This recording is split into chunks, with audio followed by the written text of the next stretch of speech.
பார்வோன் அவனை நம்பி எவ்வளோ பெரிய பொறுப்பை அவனிடத்துல கொடுத்திருக்கிறான். யோசேப்பை 100% முழுசா அவனை நம்புறான்.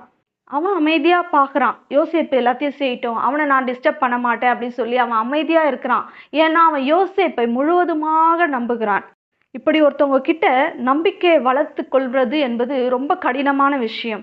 ஒருத்தவங்க நம்மளை முழுசா நம்புறாங்கன்னா அது ரொம்ப கடினமான விஷயம்.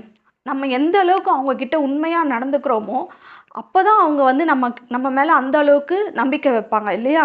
அந்த மாதிரி ஆளுகிட்ட, நம்மளை முழுசா நம்புறவங்க கிட்ட போய் நம்ம ஒரு பொய் சொல்லிட்டோம்னா, சப்போஸ் அவங்களுக்கு அது தெரிஞ்சிருச்சுன்னு சொன்னா அவங்க எவ்வளோ வருத்தப்படுவாங்க.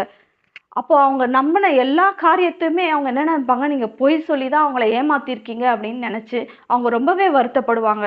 கர்த்தரை நன்றாக அறிந்து அவரை உறுதியாய் பற்றி கொள்ளுகிறவர்கள் பொய் சொல்லக்கூடாது. ஏனென்றால் நம்முடைய